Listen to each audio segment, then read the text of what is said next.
sustainability isn't just a trend anymore or an inspiration in fashion. It's becoming more of a blueprint. Paris fashion, with so many designers who incorporated nature or sustainability different ways within their collection. When people hear the word sustainability, especially when we're talking about fashion, they may not understand how it relates and how it's practical to everyday life.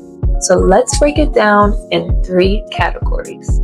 First, we have functional design. Functional design is where fashion meets purpose. So this would include utility-inspired silhouettes, weather-adaptable garments, multi-use outerwear, sustainable textiles that serve a function beyond style. Think garments made for movement, weather, or longevity. And some examples of that in everyday life would be technical materials like Gore-Tex, recycled nylon, convertible coats, cargo detail and cargo textile, earth tones, and bright florals, nature-inspired accessories. And those are accessories that echo the environment around and captures how nature influences shape, textures, and symbol of nature. So that can range from accessories with animalistic print, mimics vines, horns, petals, flower. That can be shoes with hoof-like heels, snakeskin embossing, jewelry inspired by bones, bark, or insect, and finally, full integration.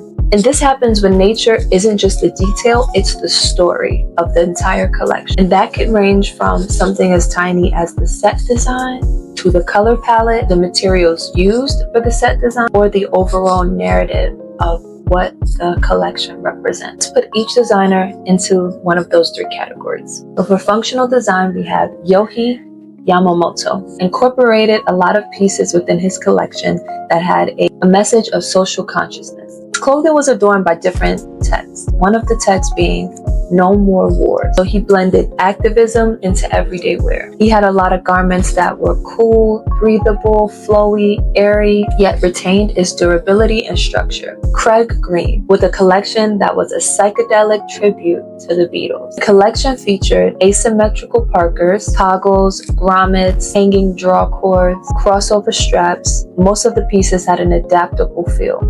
There were a lot of floral prints that was sourced from vintage bed sheet, specifically 1960s Liberty Paisley design. So Craig Green upcycled a lot of the collection, which reduces waste and boosts sustainability. And a lot of his collection was adaptable to warmer climates, overall minimized the overuse of the fabric while optimizing wearability. His collection was also a nod to the utilitarian concept, but were still versatile and ready to wear.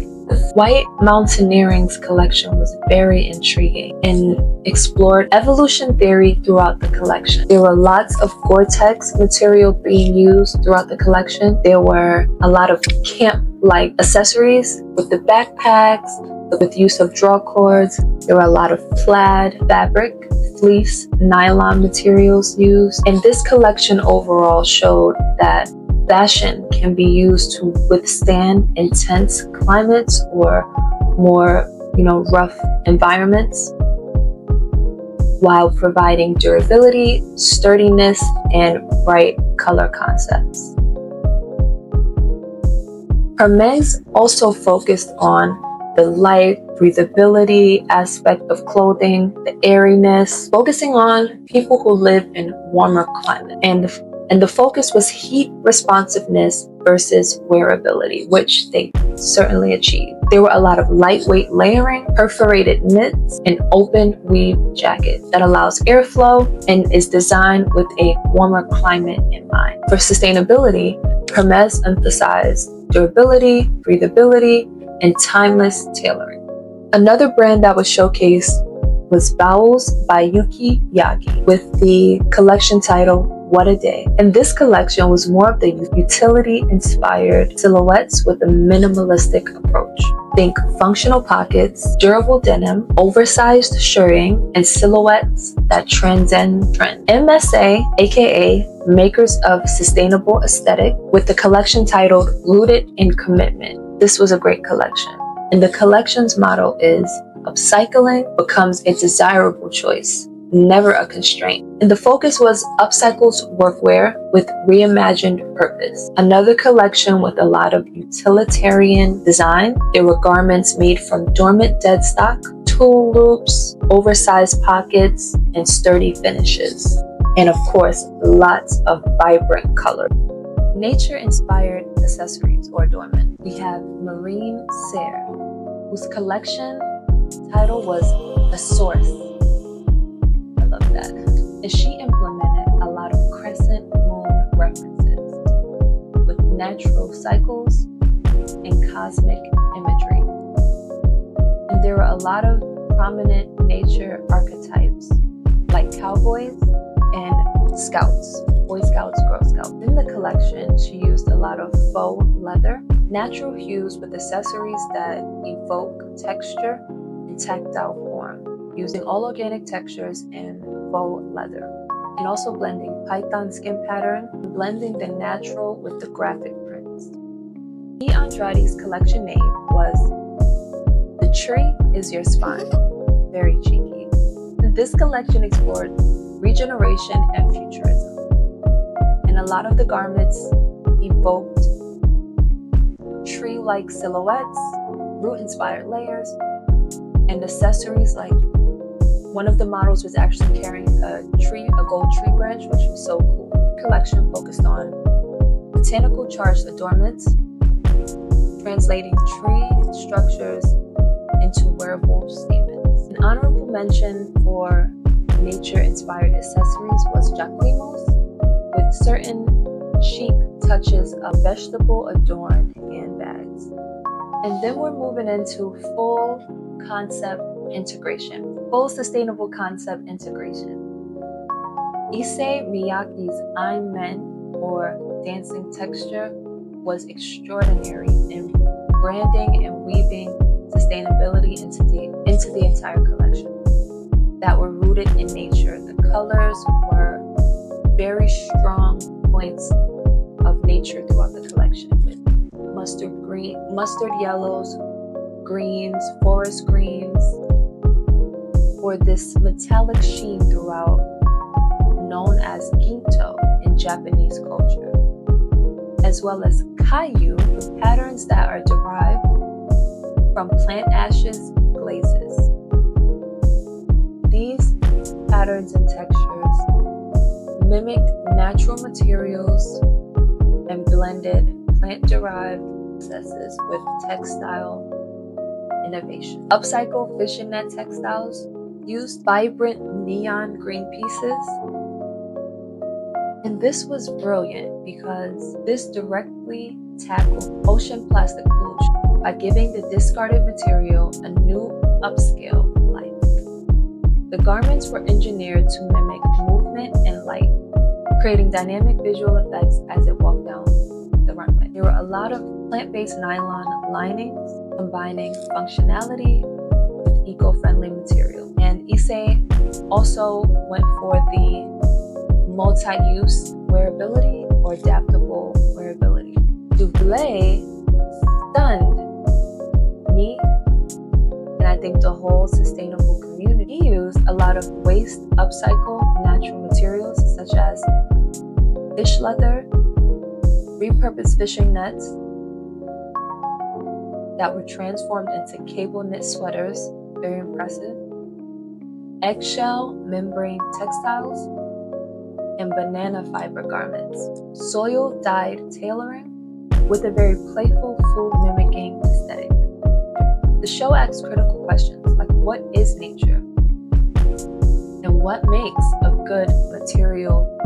And his overall goal was to challenge the audience to rethink their relationship to consumption and to the earth. Ziggy Chen channeled the raw and revitalizing power of nature through the collection Patrique, with a thoughtful fusion of primal and deliberate. A lot of natural fibers were being used in earthy textiles. All natural materials were used in the collection. The silk, cotton, linen, garment dyed, and sometimes treated with gold bonding, which allowed the material to preserve its raw character while enhancing while enhancing the softness and textures. And the goal of the textures in this collection were to reflect the weathered natural surfaces. So that's like rain-streaked stone, faded concrete, oxidized metal, creating fabrics with visual depth and an organic overall mood. The brand Color had a collection with the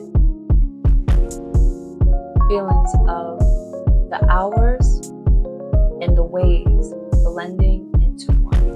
So time and nature. Kid Super, the boy who jumped over the moon, isn't necessarily a sustainable brand. However, the overall concept had that nature undertone with lots of references to the moon, with whimsical prints, lots of floral detail, and was overall a giant storybook. Live narration and garments that visually reference lunar motifs, burn marks, and primarily scribbles. So it had a very childlike feel. Blue Marble wanted to convey being suspended between city and the mountain. The collection took inspiration from the in-between, and the theme was resonant in the color palette that spoke to lagoons, sand, rock, anchoring the show in the experience, nature meeting human emotion. These botanical details elevated accessories and the garments. These botanical details elevated the accessory with living, organic energy, literally blooming on the fabric. In Atalinger's collection, she wanted to convey that she's proof that softness and power can coexist, and that you can be gentle and untouchable. Palm wine ice cream DNA. Every piece was handmade in Ghana using upcycled and dead stock material with techniques that honor Ghanaian tradition and innovation. And the collection was titled Muse, a celebration of women, craft, and nature. How beautiful. And it exemplified a profound integration of sustainability into its design philosophy. And the designer, Kusi Kubi, merged cultural heritage with eco-conscious. So there were naturally dyed leathers, hand-woven cotton, mesh, and organza. Also incorporating innovative technique, the resist dye method, which is applied to leather to create unique organic pattern that highlights the brand's dedication to sustainable craftsmanship. And throughout the design, it encapsulates the mantra, reconstruct, reuse, and reduce.